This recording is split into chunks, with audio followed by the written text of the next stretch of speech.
नमस्ते, मेरा नाम सत्यजीत कैलाशराव मोरे। मैं पिपलगांव बसवंत का एक फार्मर हूँ। ये पिपलगांव निफाड तहसील और नासिक डिस्ट्रिक्ट महाराष्ट्र में आता है। अभी यहाँ 15 एकर्स के आसपास मेरा खेती है। हम अंगूर, टोमेटो, लौकी और अन्य भाजीपाला सब्जियों का भी हम खेती करते हैं। मैं करीब 2004 से खेती कर रहा हूँ। मेरा क्वालिफिकेशन FY BSc है। मैंने कॉलेज छोड़ के खेती में मेरे को दिलचस्पी लगी, इसलिए मैं खेती करना शुरू कर दिया। सच बात बताओ तो ये 2-4 साल में कोविड के बाद से खेती में पैसा कम बना है, लेकिन इससे पहले खेती में अच्छा कमाई भी होती थी। जो लागत होती थी उससे दोगुना कम से कम करते थे हम। लेकिन ये 2-4 साल में थोड़ा खेती का कम हुआ है, लेकिन घर चल सकता है, अच्छा काम कर सकते, इतना काम होता है। अभी हमारे यहाँ खेती के लिए सबसे ज़्यादा हमको ज़रूरत ट्रैक्टर की पड़ती है। उसमें मैं स्वराज ट्रैक्टर इस्तेमाल कर रहा हूँ। जब टारगेट लॉन्च हुआ मेरे हिसाब से मैंने अगस्त में या सितंबर में टारगेट लिया है। उसके बाद से मैंने पूरा टारगेट पे मेरा खेती का पूरा काम टारगेट पे देखा है। अभी मेरा एक जो ट्रैक्टर वो वैसे ही खड़ा है। इमरजेंसी कोई ज़रूरत हुई तब वो निकलता था, लेकिन अभी इस पे पूरा काम होता है, तो दूसरे ट्रैक्टर की ज़रूरत ही नहीं पड़ रही है। वो ट्रैक्टर छोटा था और उसी हिसाब से ये ट्रैक्टर इससे ज़्यादा काम और परफॉर्मेंस इसका अच्छा मिलता है।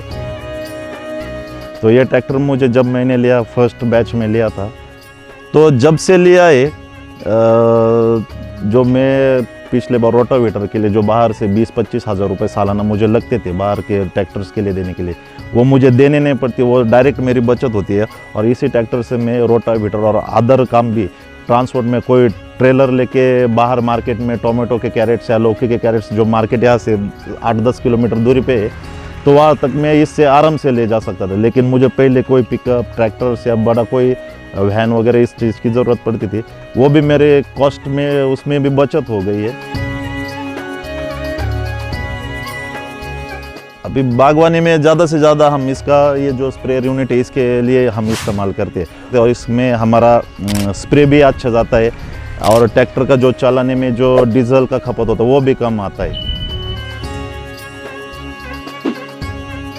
अभी स्प्रे यूनिट में तो ज़्यादा इसमें कोई आता नहीं, लेकिन जब रोटावेटर और वो चीज़ जोड़ते उसमें ट्रैक्टर का ज़्यादा पावर लगता है। जब ये ट्रैक्टर मैंने कितनी भी गर्मी हो कंटिन्यूटी 3-4 घंटा भी चलाया, तो भी ये ट्रैक्टर और हीट भी नहीं हुआ, उसका टेम्परेचर एकदम लेवल में रहा है, मशीन भी गर्म नहीं हुआ। जो PTO सिस्टम इसका था, इसका जो हैंड और ऑटो दिया है, सिर्फ एक बटन दबाने से वो बंद हो जाता है और वो बटन घुमाने से चालू हो जाता है। तो ज़्यादा से ज़्यादा क्लच दबा के फिर वो गियर निकालो, ये काम नहीं करना पड़ता।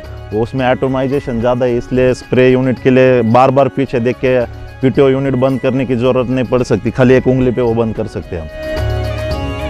जो पावर स्टीयरिंग है और इसका जो टर्निंग टेबल है वो बहुत 360 डिग्री पे भी घुमा सकते हैं हम, जगह पे रोटेट कर सकते हैं, एक जगह पे 360 डिग्री का रोटेशन ले सकता है ये ट्रैक्टर।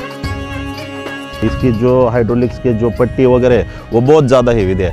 ये हाइड्रोलिक सिस्टम बड़े से बड़े औजार, जैसे बड़े नांगर होते हैं, फन होते हैं, खेती के लिए हम रेजर का बोलते हैं या फिर रोटावेटर बोलते हैं। मैंने इसको 30 व्हील का जोड़ के देखा है। ट्रैक्टर भी एकदम फर्स्ट क्लास चला, ना ज़्यादा डीजल की खपत हुई और ना गर्म भी हुआ है। सबसे मेन किसानों के लिए जो बात है अदर ट्रैक्टर्स के हिसाब से, इसको एवरेज की बहुत ज़्यादा अच्छा एवरेज है। जो पुराने ट्रैक्टर हम स्प्रे के लिए या रोटर के लिए कोई मशागत के लिए करते थे, तो उसमें डीजल का कंजम्पशन पर एकड़ के हिसाब से देखा गया तो कम से कम आधा लीटर के आसपास 1 लीटर तक फ़र्क पड़ता है। मेरा सीजनेबल जो मैंने देखा था, जो मेरे को 80-90 हज़ार का डीजल मेरे एरिया के लिए लगता था, उसमें मेरे को 10-12 हज़ार रुपये की बचत हो चुकी है, इतने महंगाई में भी।